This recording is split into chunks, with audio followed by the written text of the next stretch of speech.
primeiro mês de 2019 mal chegou ao fim e já temos uma catástrofe de proporções incalculáveis.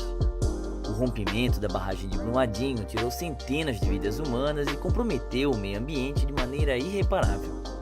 Infelizmente, desastres naturais como esse fazem parte da história do Brasil, com tragédias dessa magnitude cada vez mais frequentes, seja com fogo, vento, água ou terra. Hoje, no Laboratório 2000, vamos conhecer alguns dos acontecimentos mais destrutivos do Brasil.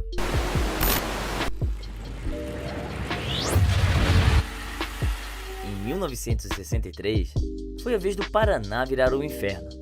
Um incêndio devastador atingiu 128 cidades do estado e 2 milhões de hectares foram completamente devastados ao longo de 2 meses. Os campos estavam secos em razão das fortes geadas daquele ano e, como era de costume, os lavradores faziam pequenas queimadas para limpar o terreno. Uma vez que o incêndio teve início, não demorou muito para o fogo avançar sem controle. Foi o pior incêndio registrado no Brasil e um dos maiores do mundo.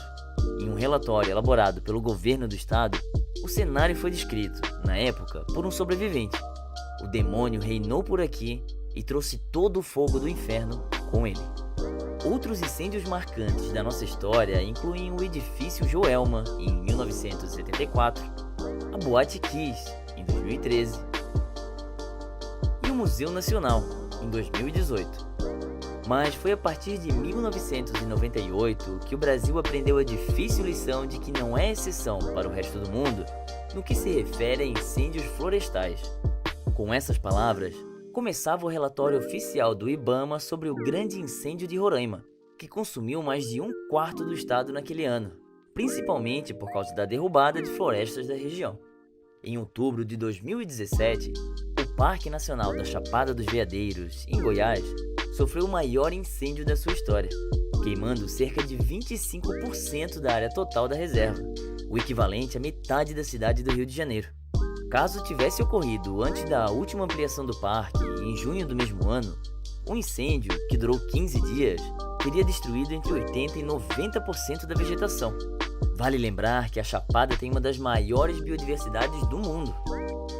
Acredita-se que o incêndio tenha sido criminoso, provocado por fazendeiros insatisfeitos com o aumento do tamanho da reserva. Os incêndios ocorrem naturalmente no cerrado na estação chuvosa, em consequência dos raios, mas não na estação seca, quando ocorrem somente pela ação humana. E é justamente essa ação humana que tem tornado difícil a vida dos bombeiros no estado do Espírito Santo, que já chegaram a atender 30 ocorrências por dia. Ao longo do trecho da BR-101 que passa pelo estado, mais de 270 incêndios foram registrados nos meses de dezembro de 2018 e janeiro de 2019. A falta de chuva e o clima seco têm contribuído para agravar a situação. Mas os bombeiros afirmam que mais de 90% desses incêndios acontecem por causa da ação humana, seja por alguém que bota fogo no lixo ou joga guimba de cigarro perto da mata, por exemplo. Que feio, hein? Pois é, de acordo com dados do INPE, a ação humana ainda é a maior causadora de incêndios florestais no Brasil. De janeiro a setembro de 2017, foram detectados 185 mil focos de incêndio em florestas brasileiras. E é melhor não torcer para o vento levar o fogo para longe. Talvez você não saiba, mas o Brasil é considerado o segundo país mais propício para a formação de tornados, perdendo apenas para os Estados Unidos. Isso acontece porque o país faz parte do Corredor dos Tornados da América do Sul. Falando nisso, uma rápida explicação da diferença entre tornado, ciclone, tufão e furacão. Ciclones são movimentos de ar giratório que envolvem centenas de quilômetros, sendo necessária imagens de satélite para ter noção da magnitude. Os tornados atingem uma área menor e são visíveis diretamente, porém alcançam velocidades superiores.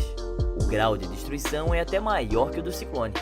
Já tufões e furacões são tipos de ciclone que receberam nomes diferentes, baseados apenas na localização geográfica onde ocorrem.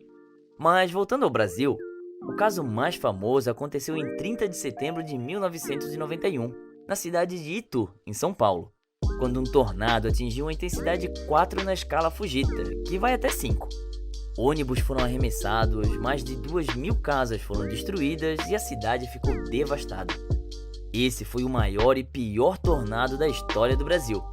Mas não para por aí.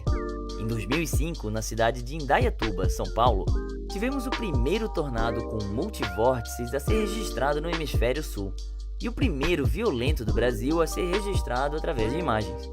Em 2015, em Santa Catarina, 2 tornados atingiram o oeste do estado e cerca de 800 mil pessoas foram afetadas. E em 2018, um tornado de intensidade 3 atingiu 24 cidades gaúchas. Isso são apenas alguns dos casos mais famosos, pois entre 1990 e 2011 foram registrados pelo menos 205 desses fenômenos meteorológicos em território nacional.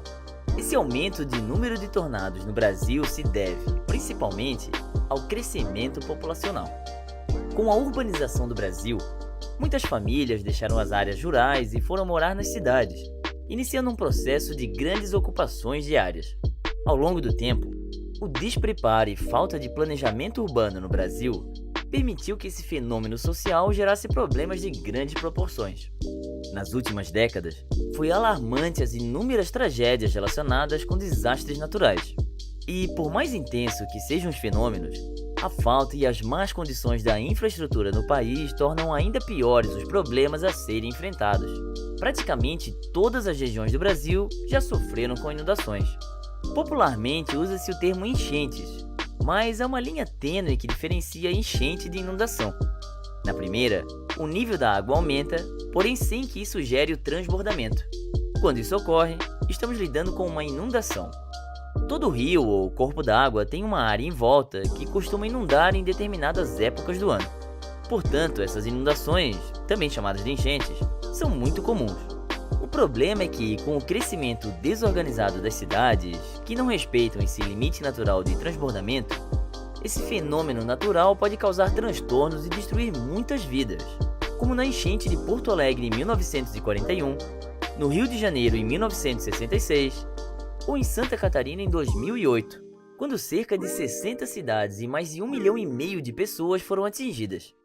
Em 2011, uma enchente com deslizamento de terra no Rio de Janeiro matou quase 1.000 pessoas e deixou cerca de 35 mil desalojadas. Uma tragédia que muitos compararam com a do ano de 1967, quando um grande deslizamento de terra na região da Serra das Araras soterrou 1.700 pessoas e apenas 300 tiveram seus corpos encontrados. De acordo com o Ministério da Ciência e Tecnologia, deslizamentos de terra são a maior causa de mortes por desastres naturais. De 2008 a 2011, cerca de 2.500 pessoas morreram assim. E tudo indica que, se depender de certas empresas, esse número só vai aumentar. Em novembro de 2015, o rompimento de uma barragem de rejeitos de mineração causou uma onda de lama de 18 metros de altura que destruiu Bento Rodrigues, em Minas Gerais, e contaminou o Rio Doce.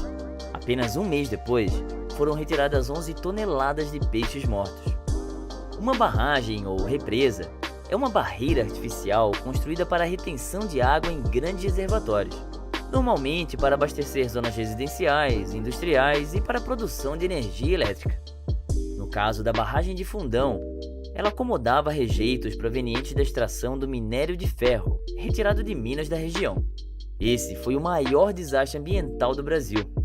E acredita-se que o efeito dos rejeitos no mar continuará por pelo menos 100 anos. Aqui na Terra, nem precisou passar tanto tempo. Apenas 3 anos depois, outra barragem da Vale rompeu e a avalanche de rejeitos de mineração devastou parte da cidade de Brumadinho, na região metropolitana de Belo Horizonte. Até a gravação desse vídeo, havia pelo menos 276 desaparecidos e 84 mortes confirmadas. E o número de vidas destruídas não para de subir. Quando desastres como esses acontecem e os responsáveis não enfrentam as consequências, deixando um rastro de destruição para trás, devastando áreas inteiras de florestas, poluindo rios e contaminando o solo em prol de um consumo desenfreado e retorno financeiro, fica claro o poder de destruição não da força da natureza, mas sim da força humana.